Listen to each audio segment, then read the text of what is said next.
आपण अमरावती जिल्ह्याच्या वाहतूक व्यवस्थेवर सविस्तर चर्चा करणार आहोत। जिल्ह्यातील वाढत्या वाहतूक समस्या त्यावर प्रादेशिक परिवहन कार्यालयाकडून करण्यात येत असलेल्या उपाययोजनांवर प्रकाश टाकण्यासाठी आज आपल्यासोबत आहेत अमरावती जिल्ह्याच्या आरटीओ अधिकारी उर्मिला पवार। त्यांच्याशी साधलेल्या विशेष संवादात त्यांनी वाहतूक नियंत्रणातील आव्हाने आणि भविष्यातील उपाययोजनांवर महत्त्वपूर्ण माहिती दिली आहे।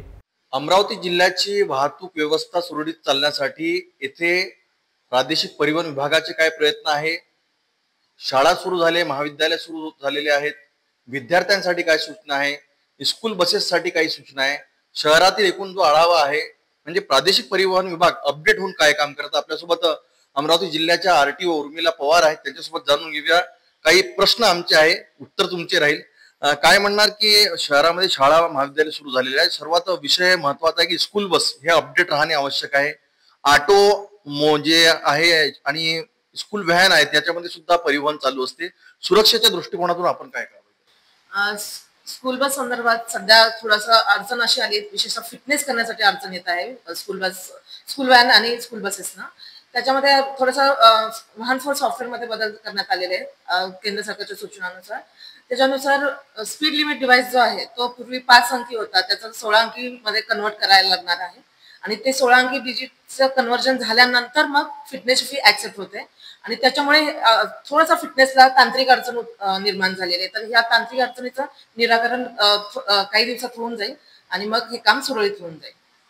मॅडम, जे नवीन ज्या नंबर प्लेट्स आहेत जे आरटीओ विभागामार्फत जे देण्यात येणार होते, परंतु नंबर प्लेट आतापर्यंत देण्यात येत नाही, काहीतरी सोशल मीडियावर त्याची जाहिराती चालू आहे की इतके पैसे भरा नंबर प्लेट मिळवा, त्या संदर्भात काय सूचना आहे?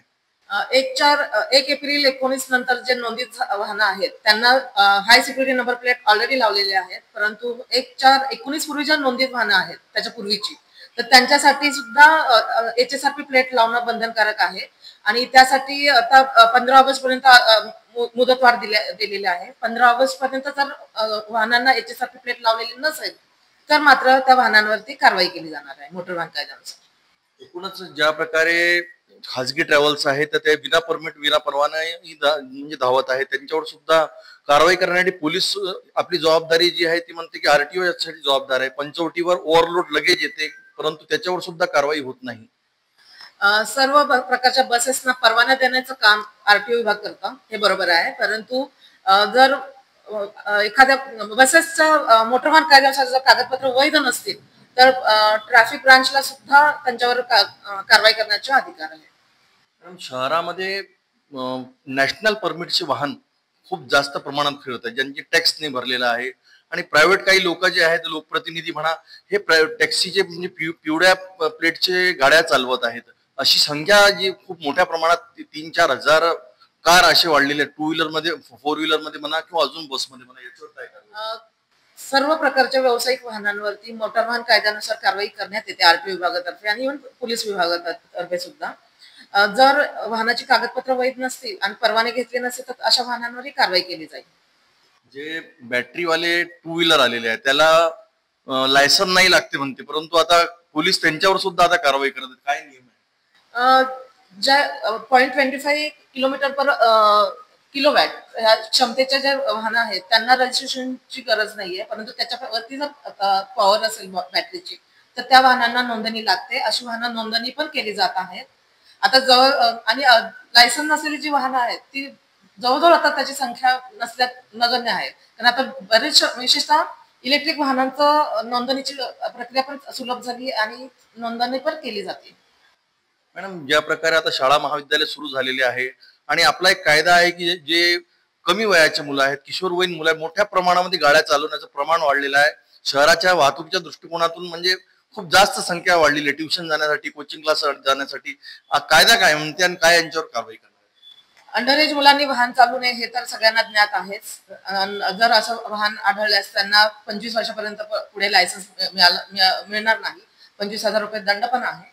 परंतु याच्यावरती अशा मुलांनी वाहनं चालू नये याच्यासाठी पालकांचं पण प्रबोधन करणे गरजेचं आहे माझ्या मते, आणि इव्हन शाळांमध्ये विद्यार्थ्यांचं पण प्रबोधन करणं गरजेचं आहे। तर त्यासाठी आता शालेय सत्र सुरू झालेलं आहे पहिलं, तर त्यावेळेस आम्ही नियोजन करत आहोत आणि सर्व शाळांमध्ये आमच्या मोटर वाहन निरीक्षक किंवा सहाय्यक मोटर वाहन निरीक्षक जाऊन त्यांना तिथे समुपदेशन करणार आहेत. संदर्भातली काही सूचना कारण नाही, आपल्या इथे तर तसं काही प्रकरण आढळलेलं नाहीये हिट अँड रन की अंडर एज मुलांनी कार चालवली. आपल्या इथे तर असं काही आढळलेलं नाही. परंतु जे आम्ही समुपदेशन करणार आहोत त्याच्यामध्येच मोटर वाहन कायद्यातील तरतुदींचं त्याच्याबद्दल त्यांना ज्ञान देणार आहोत आणि त्यांनी अशा प्रकारे अंडर एज असताना लायसन्स नसताना वाहन चालवणं कोणत्याही प्रकारचं वाहन चालू नये याच्यासाठी त्यांना समुपदेशन करणार. मॅडम, जे गौ तस्करी करणारे वाहन आहे किंवा हे मानव तस्करी अशा वाहनांवर नेहमीसाठी प्रतिबंध लावण्यासाठी आरटीओ विभागाचे काय ऍक्च्युली ही जी वाहनं वापर केला जातोय त्याच्यामध्ये म्हणजे टाटा सारखी वाहनं असतात, अशी छोटी वाहनं त्यांचा वापर केला जातो. त्यांना 3 टनाच्या आतील जर वाहन असेल तर त्याला परवाना नाही. याच तरतुदीचा ते गैरफायदा घेतात आणि अशा वाहनांमधून हे करतात. ज्यावेळेस चेकिंग मध्ये आढळून येतं त्यावेळेस मोटर वाहन कायद्यानुसार त्यांच्यावर कारवाई केली जाते. इव्हन आपल्या आरटीओच्या निर्णयानुसार ते वाहन 3 महिन्यासाठी सस्पेंड पण केलं जातं त्याची नोंदणी. त्यामुळे कारवाई चालली आहे. आता त्याच्यावरती त्यांना त्या वाहनांना परवानाच नाहीये कुठला. त्यामुळे आणि 3 टनाच्या आत असेल तर त्याला परवानाच कायद्यात नाहीये. तर मग त्याच्यामध्ये वेगळी काय कारवाई करणार. आम्ही नोंदणी निलंबन करतोय आणि पूर्ण महाराष्ट्रात फक्त आरटीओ अमरावतीमध्ये आपण निलंबनाची प्रक्रिया करतोय आणि पूर्ण महाराष्ट्रात सर्वाधिक कारवाई आरटीओ अमरावती करत आहे. शेवटचा प्रश्न, जे नवीन जे गाडी चालवणारे ज्यांनी वाहन चालकाचा परवाना घ्यायला पाहिजे, ऑनलाईन आजकाल व्यवस्था आहे, तुमच्याकडे सुद्धा कशी व्यवस्था आहे की जे नवीन जी गाडी चालवणारे कित्येक मुलांकडे लायसन्स नसतो त्यांनी काय करायला पाहिजे?